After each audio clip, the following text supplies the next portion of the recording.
औज़ुबिल्लाहि मिनश्शैतानिर्रजीम बिस्मिल्लाहिर्रहमानिर्रहीम अस्सलामु अलैकुम वरहमतुल्लाहि वबरकातुहू। सूरह रूम है मेरे सामने और सूरह रूम की आयत नंबर 12 है, पारा नंबर 21 और रुकू नंबर 5 चल रहा है। आयत नंबर 11 में अल्लाह तबारक व तआला ने अपनी तख्लीक करदा चीज़ों को ज़िक्र फरमाया और फिर तख्लीक की इब्तिदा और फिर इंतहा ज़िक्र फरमाई और फिर अल्लाह तबारक व तआला के सामने हाज़िर और जवाबदेही का ज़िक्र फरमाया। यहाँ फरमाया कि यौम, और वो कब सवाल पैदा होता है आयत नंबर 11 के थ्रू कि वो कौन सा टाइम होगा जब अल्लाह तबारक व तआला तख्लीक को अपने सामने तमाम तर मखलूक जिन्न इंस को जवाबदेही के लिए अपने सामने खड़ा करेंगे। फरमाया कि यौमा तक़ूम सा, जिस दिन क़यामत कायम होगी, जिस दिन क़यामत बर्पा होगी। अब क़यामत कब बर्पा होगी? क़यामत का वक्त अल्लाह तबारक व तआला ने अपने पास रखा है, मुकर्रर वक्त पर क़यामत बर्पा हो जाएगी और किसी नबी को, किसी वली को, किसी को अल्लाह तबारक व तआला ने इस वक्त से आगाही नहीं दी।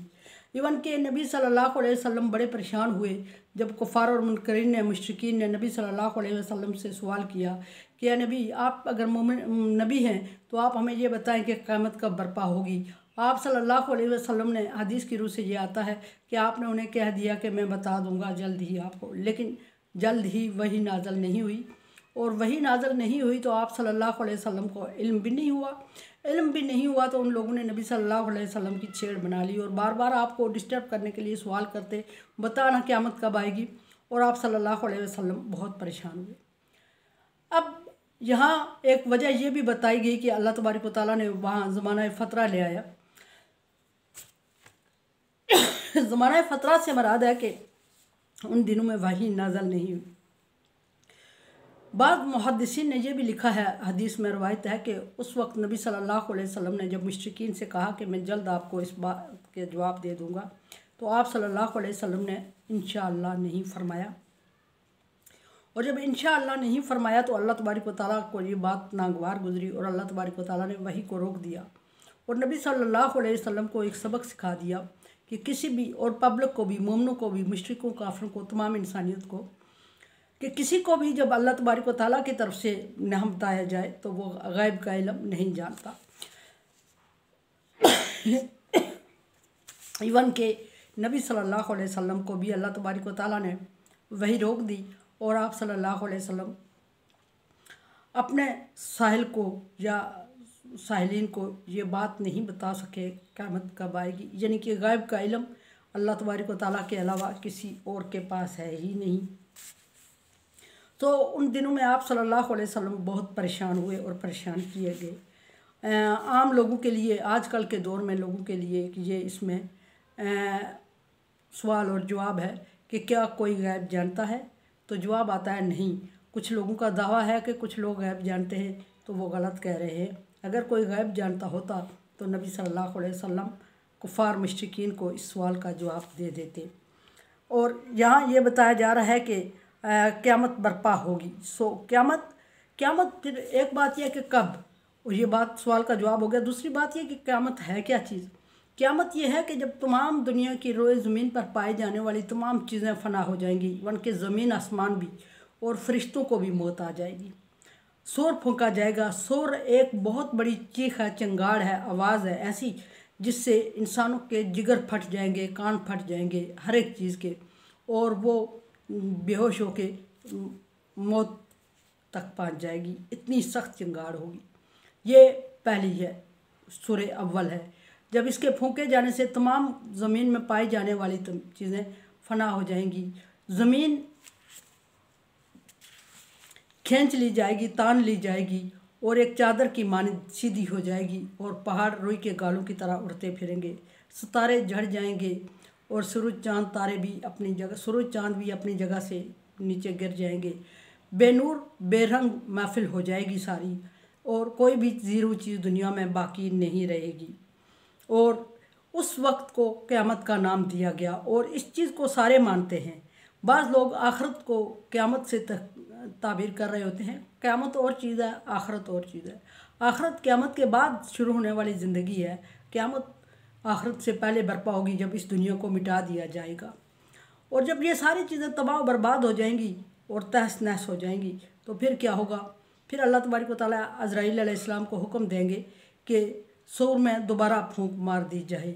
अज़राइल अलैहिस्सलाम की ज़िम्मेदारी है कि वो रुए ज़मीन को आबाद करने से लेके अब तक क़यामत तक सूर लेके खड़े हैं। अब सूर क्या चीज़ है?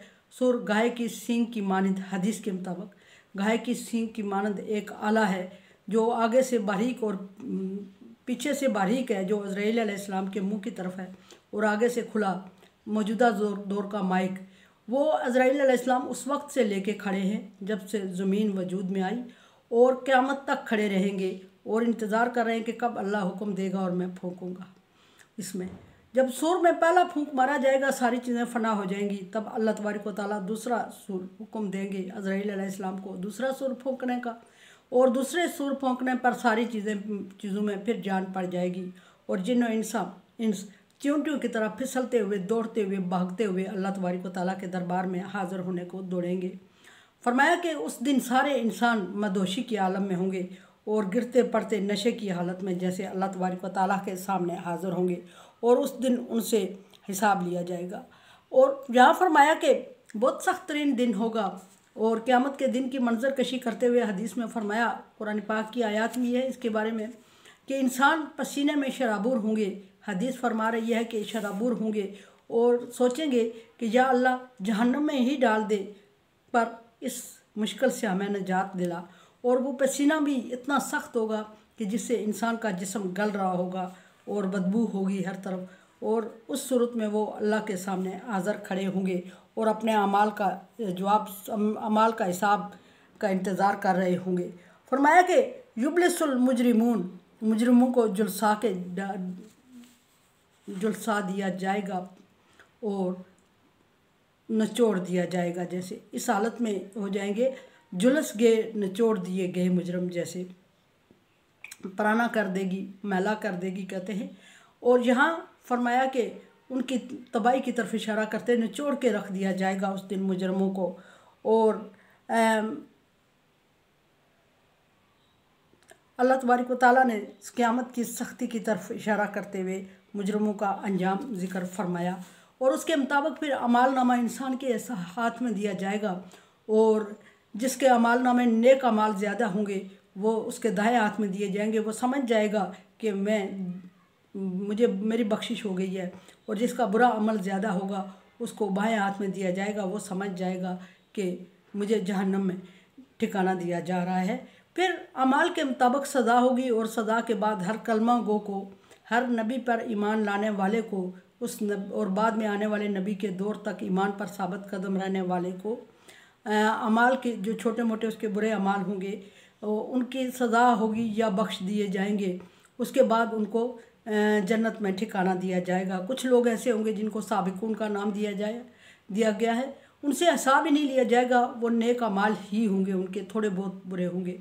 और कुछ ऐसे होंगे जो दाएं तरफ होंगे, जिनके दाएं हाथ में अमाल नामा दिया जाएगा, और कुछ ऐसे होंगे जिनका बाएं हाथ में। दाएं हाथ वाले नेक अमाल होंगे और बाएं हाथ में दिए जाने वालों के बुरे अमाल होंगे, और इसके मुताबिक उनको ठिकाना दिया जाएगा। और बुरे अमाल वालों को भी जूं जूं सज़ा ख़त्म हो जाएगी उनको जन्नत में ठिकाना दिया जाएगा। लेकिन फिर बात वही कि ये मुस्लिम और मोमिन का जिक्र कर रही हूँ मैं। कुरान समझे, देखें, समझिए और सब्सक्राइब करें और सदका जारिया में मेरा साथ दें। अल्लाह तबारक व तआला का हुक्म, ताअवुन अला बिर्रि व तक़वा, नेकी और भलाई के कामों में एक दूसरे से ताअवुन करें। सो चैनल को सब्सक्राइब, शेयर और लाइक करके ताअवुन करें। अल्लाह।